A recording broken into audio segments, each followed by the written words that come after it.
muy malo. Roto el paso de vestuario. La interpretación siempre negativa. Siempre negativa. Nunca positiva.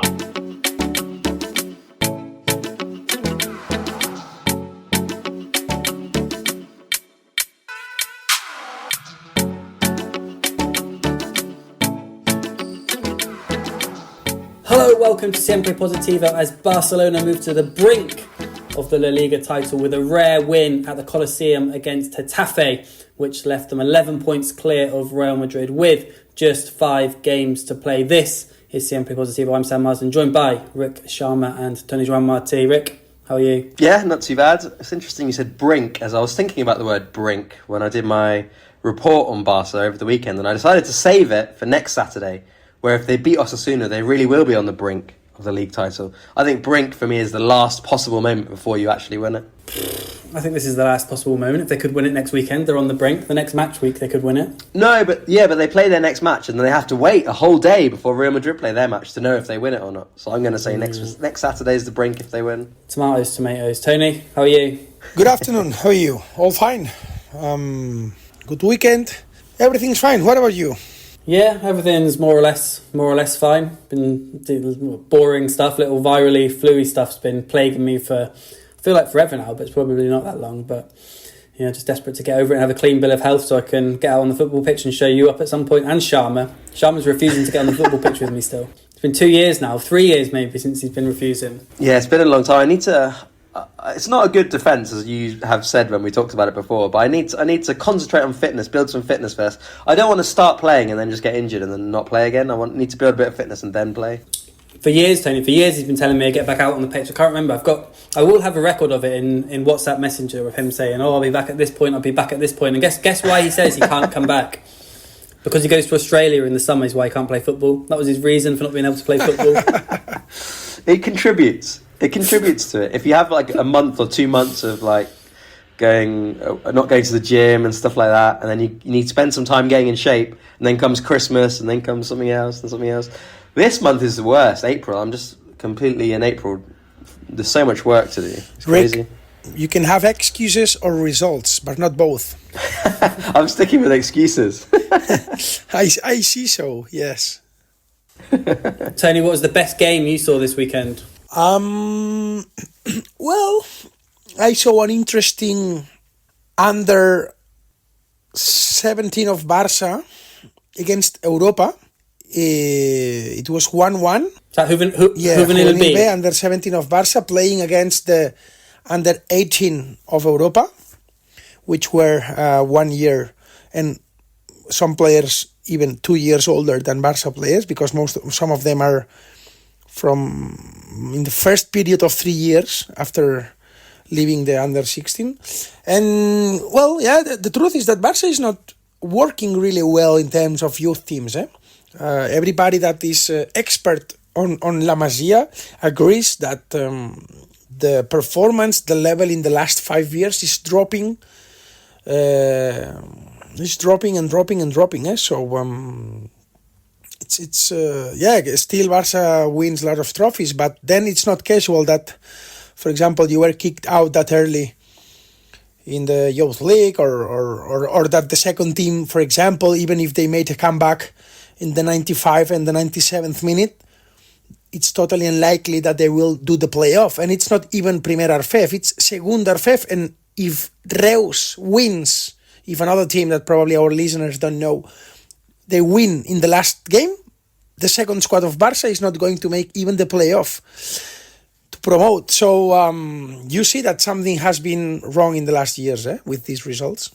Yeah, interesting. One perhaps for the next Q&A, because we're going to turn our attention now to Barca finally ending the Coliseum curse, which had set in recent years. They hadn't won at Getafe since 2019. In that time, they'd drawn 4 games 0-0. They'd drawn 3 0-0 and drawn 1 1-1, and they'd lost 1-1-0. So they only scored 1 time in the last 5 games, picking up 4 points and losing that other game. And it looked, certainly from a hopeful point of view in Madrid, that perhaps this could be a game when Barca would drop points and perhaps let Real Madrid back into the title race after losing Lamine Yamal for the rest of the season to injury, etc. But the tone was probably set on Friday night when Real Madrid could only muster a draw against Real Betis. Hector Bellerin, of course, the former Barca player, getting a draw for Betis, meaning that Madrid only moved to 8 points, giving Barca the chance to extend their lead to 11 points. And they duly did that with what was a very sort of, as far as Coliseum performances go for Barca in recent years, solid, professional performance. Fermín López giving them the lead just before half-time. Good finish from Pedri's through ball, and substitute Marcus Rashford sealing the points and probably the title from here in the second half. Rik, like I say, I mean, couldn't ask for much more from going to Getafe, and Getafe team who not only have caused Barca problems over the last 5 years, but who also are in good form themselves. Second in the La Liga form table. I think they'd won 7 or 8 of their last 10. They climbed to the top 6 in La Liga. Yeah, 6th. And this was very much, a tough place to go, TM. And Barca did a good job. In fact, this is the kind of performance I actually quite like from Barca. When it's not that it's fun to watch. And Getafe certainly don't make these games fun to watch with, lots of little fouls and so on, just disrupting. But this, sometimes we let Barca off the hook. When they play badly and win, we say, oh, it's good to play badly and win. But sometimes that's letting them off the hook, because this, to me, is that kind of game where they don't play particularly brilliantly, but they grind out the win, and they do it in a way that's quite satisfying, without giving up much danger, with being efficient with the chances they had. This is that kind of game. Sometimes we are too kind to Barca when they scrape a 1-0 win, but give up 3 or 4 big chances. Tony, the last time Barca won at Getafe, 2019, Luis Suarez and Junior Firpo got the goals. What did you make of Saturday's win? I can never tell. I feel like you're going to say that's a good win. That's all you can expect from Getafe. But then you could go the other way. I never know what I'm going to get from you. What did you make of that performance and 3 points at the Coliseum? No. I see that you luckily at the end start knowing me and you are learning regarding football. So this is nice. And no surprise, as you expect and as you say, these are the real important games that you have to do. Being serious, being concentrated, not making mistakes. 4:15, so hot the weather in Madrid, the grass not really short, so difficult to play there. Your league is already won, so you think that you can go relaxed. For me, perfect performance. This is what you need when you want to build a winning mentality, And for me, that's the biggest achievement that this team has given to the supporters. What probably would have been a really good game under Xavi or under Koeman, because if you read the articles regarding some games when Koeman or Xavi were there, this kind of game that Barca played against Getafe would have been a good Barca, good version. So what in the past, in the recent past, was a very good version, or at least a more than decent version, now we are understanding it like not a brilliant, but quite enough. So, what before was an 8, now it's a 6. And that's the biggest achievement that Hansi Flick has brought to Barca. That has increased the standards of the average of performance. And now with this kind of game, we consider that it's not brilliant performance. In this point is when I see all that Hansi Flick has brought to Barca. Of course, it was not brilliant, but you don't need to be brilliant in many times. So for me, in terms of mentality, the team, a 10 for the way the team faced that game. Yeah. Rik, no Lamine, no Rafinha. Rooney came in on the right. Pedri got an ovation when he was taken off in the second half from Getafe fans. Pau Cubarsí was involved indirectly in both goals with defensive actions which set up the moves which Barca went on to score. Who impressed you? Yeah, I think those names that you mentioned, Pau Cubarsí, I think was probably Barca's best player in this game. He's been pretty solid in the last couple of weeks. Gerard Martin decent. Pedri improving in the last few games. He's not been his best, but this was a much better performance. I think Lewandowski was decent up front in this one. Good build up good pass for the Rashford goal. Gavi was good performance from Gavi. Nice and intense. And I think, the idea of him going to the World Cup with Spain is definitely growing. And I wouldn't be surprised if he's part of De La Fuente's squad, there's one player who had a very bad game, and it was the man who's had a very bad season, to be honest. It's Jules Kounde. Had an absolutely terrible game and was taken off. Yeah. Well, yeah, Kounde. I wanted to talk about a player who didn't play very long as well, just because of the photos. Tony, I don't know what you're making of Alejandro Balde at the moment. Obviously, it's gone viral, and sometimes you can read too much into these things, and it's probably nothing. But there's obviously the photo of the team celebrating, and Balde just looks a little bit pissed off, or however you want to call it. He played 9 minutes away at Getafe. If you look at his minutes since he's come back from injury, he was on the bench against Atletico in the Liga. He got 5 minutes in the first leg of the Champions League. He then started the Espanyol game, 64 minutes.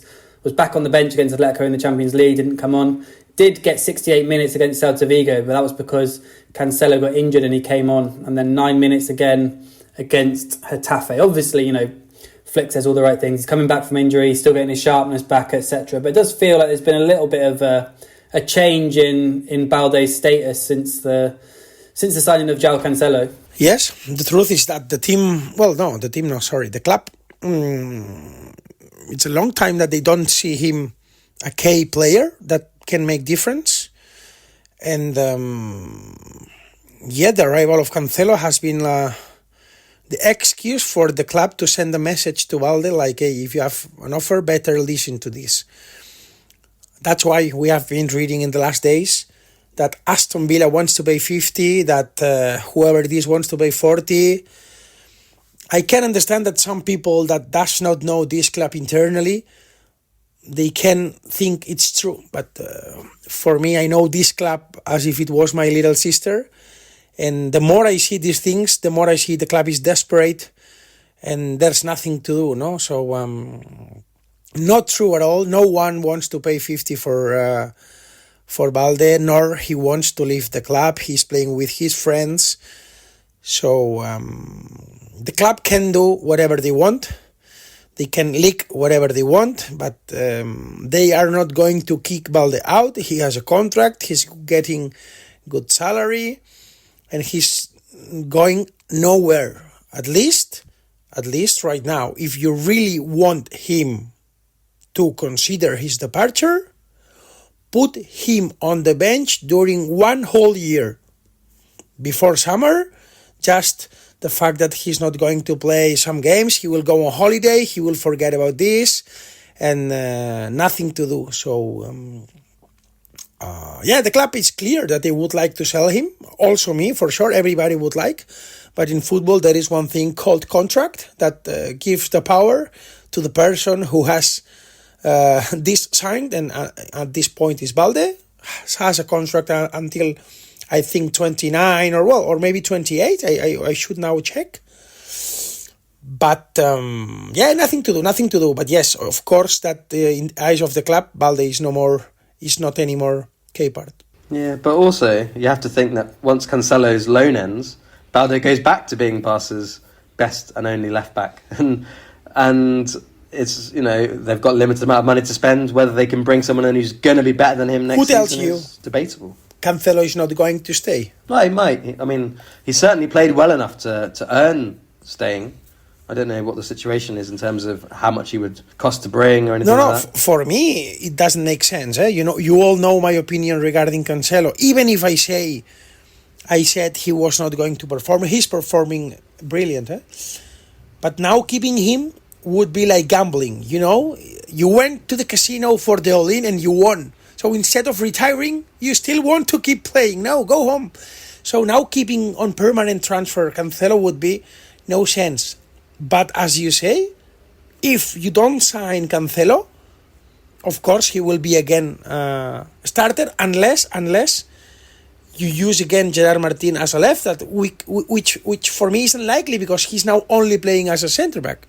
Yeah, for me, Gerard Martin is now a much better centre back than left back. I don't really consider him as a left back option, other than in the scenario where you don't have other left backs available. The Cancelo thing is also true. He's been much better than any of us expected him to be. But it's that typical thing that you get in football from whether it's loan players or players playing for a contract, that risk of then, once they get signed and given a 2-year, 3-year deal or whatever it is, whether they can maintain that, not just those performances all the time, but over the course of a season, I think would probably be the question for Cancelo, especially at his age. But there's an interesting factor, a very interesting factor in most of Barca's dealings, but especially in this one, is that obviously Mr. Jorge Mendes is obviously the agent for both Cancelo and Balde, so it'll be interesting to see what his interests are in who Barca's left back is next season. Yeah, is it true that Cancelo is going to become the first player to ever win Spanish League, Italian League, Premier League, and what other leagues he won? Cancelo was on Paris Saint-Germain, or I dreamed it? No. Never. No. Yeah. I think he hasn't won the French league, but No, and also he was in Bayern on loan. He was in Bundesliga in Bayern on loan. yeah, I think he won the German league With Bayern, yeah, he was there on loan, yes. Let me just check. Let me just bring up the stats. Maybe it's those 4 leagues that he'll have won. Yeah, I think it's all apart from the French. There are other players who've won some of those things, I think. I don't know about all of them. There's definitely another player who's won 4. Yeah, he won He's won the Portuguese league, the Italian league, the English league, and the German league. Yeah, and now the Spanish league. Will be 5th, maybe. But the Portuguese league obviously doesn't feature in the top 5, but I'm sure it's some sort of... He's probably the first person to win those 5 leagues, yeah? Yeah. Rewinding back to the Barca again, because we've spoken about the performance a little bit, it's not so important at this stage of the season. What's very interesting in the Catalan press and the local press in Spain, I spoke to Rik a little bit about this, it doesn't interest me so much, but this fascination, Tony. Barca are 11 points clear now, 5 games to go. They can win the league next weekend if they beat Osasuna and Real Madrid don't win at Espanyol. So theoretically, they could win the league at Cornellà for the 3rd time in the last 4 years if Madrid drop points there and they've beaten Osasuna. And if not, they could win it in the Clásico. The question, which Hansi Flick and every Barca player is repeatedly asked, is when they would prefer to win the league. Which I guess is as soon as possible. But also, if you could pick between winning it before playing Madrid or winning it against Real Madrid, what would you pick? I mean, for me, I think as a fan, I'd always rather win it in the game against my rival team rather than win it before. But what happens here is there's this fascination with the Guard of Honour and Real Madrid having to give Barcelona a Guard of Honour, which they probably would not give them anyway.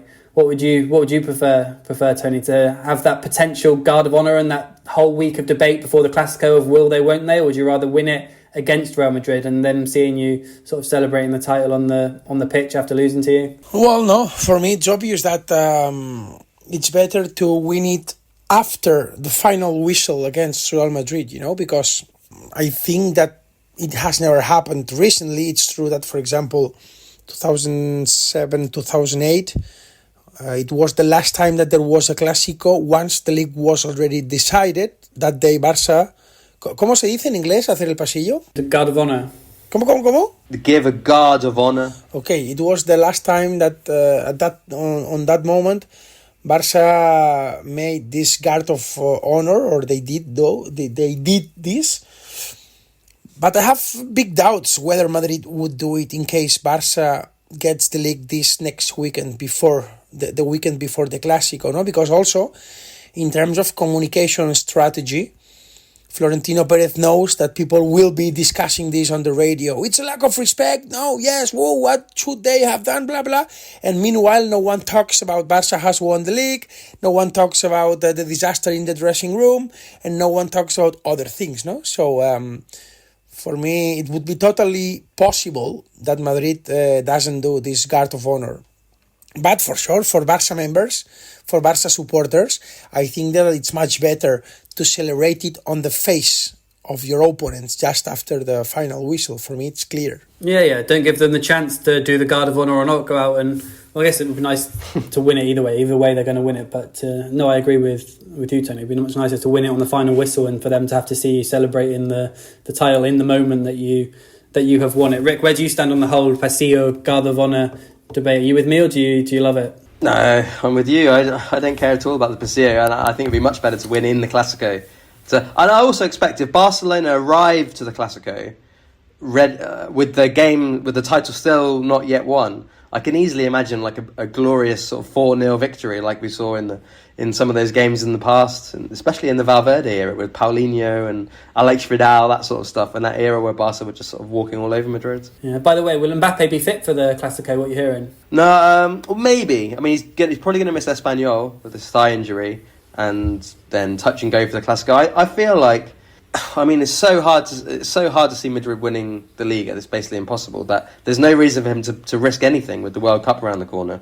So I would lean towards him not playing in the Clásico. Yeah, I mean, they obviously play Espanyol on Sunday. Just a side note, nothing to do with Barca or Madrid really, but the Espanyol situation is absolutely incredible. If you think they were they fourth at the turn of the year after 19 games. They've not won a single game in 2026. We're recording on Monday before they play Levante, who are of course second bottom in an absolutely huge game. They've sunk to 14th. They've got 38 points. They're just 4 points clear of the drop zone. And if they lose to Levante, they're going to be, they're already falling into trouble, but they're going to be sort of firmly in the relegation mix. They could probably, with a win tonight against Levante, ease themselves out of it, but it's an absolutely remarkable drop down the table. They even had my dad messaging me, obviously as a Burnley fan, saying, they can't be happy with Alan Pace at Espanyol. Yeah, the Pace club's not going well. Yeah, I'm normally in favour of Espanyol staying in La Liga. I like having them in the Liga. It's nice to have as many top flight clubs as possible close to Barcelona, but I'm kind of drawn into this absolute fantastic freefall that they're in. To at least want to see it, to always want to see them sucked in at least to sort of like the final day now and create a little bit of narrative around it. Maybe I'm just bitter about Alan already taking Burnley down and think he deserves the double relegation. What do you reckon, Tony? A double relegation for Alan Pace teams? Well, when this pod is going to be recorded, listened, probably people already knows the result of this evening's game between Espanyol and Levante. But in my opinion, if Levante beats this evening Espanyol will become total candidate to relegate. So what seemed to be a joke after the first months of the competition, for me will be big possibility if today Espanyol loses against Levante. Yeah. Well, they're the team out of form. Them and Sevilla probably. Other teams around them picking up points. It's going to be interesting. Let's see what happens there. Right then, Rick, let's turn back to Saturday and get Rick's ratings from Getafe 0, Barcelona 2. Yeah, let's go with Joan Garcia 6.5, Cancelo the same, Gerard Martin 7, Pau Kubasi 8. Like I said, probably the best player for me. Jules Kounde 4. Kounde had improved a little bit over the last few weeks, but this was straight back to sort of mid-season, complete lack of concentration on various actions in this game. Very, very odd.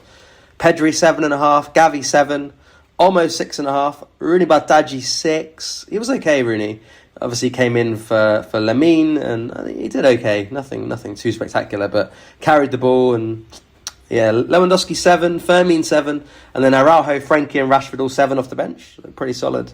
Yeah, nice goal for Rashford. Sending you some of the stats, obviously you're already preparing Barca win the La Liga stuff with that Pedri assist and stuff. Barcelona have 8 players who have registered 10 or more goal contributions in La Liga alone. Lamine, 16 goals, 17 assists. Varane, 14 goals and assists. Rafinha, 11 goals, 3 assists. Lewandowski, Olmo, Fermín, Rashford and Pedri as well, also with 10 plus goal contributions. It shows a little bit about, we've spoken at times about Lamine dependence, and it's certainly true in the big games. Perhaps some players rely on him too much or look to his spark a little bit, but it shows that a lot of players have contributed to this potential title, doesn't it? Yeah, it's a very interesting topic for me because one of the things I'm doing for this title package is like looking at the ways in which Barca won the league. So I usually write this for whoever wins the league. I sort of look at sort of 4 or 5 different ways they won the league, and obviously Lamine being decisive is one of them. But yeah, this idea that a lot of the squad have contributed is important because ultimately, if you look at this Barca team, and like a big part of the league is also that Real Madrid have been quite bad this season. But I don't see Barca as being particularly great this season. You just have a lot of players who aren't particularly good, contributing enough to get them over the line. We've talked a lot about Varane, but like Tony always talks about his numbers. His numbers are there to help Barca. Even Rashford, who Flick is obviously not that keen on. We've seen in the last few months, his numbers are there. Obviously Pedri, a great player. He's an exception to what I'm saying. But then, yeah, a few other players who have also managed to just do enough to keep the team on course for this title, even though it hasn't been a spectacular season. Yeah, not just on course for the title, but also currently, if they win their final 5 games, they could still reach 100 points, Tony. Is that something that's appealing to Barca supporters, 100 points? Yeah, that would be great. People would remember this. stupid thing. I don't Of course give they a would. fuck. People speak about 100-point seasons all the I time. don't give a fuck if all this shit of media, because you have to create content. I understand this. I also was part of this. You have to create content.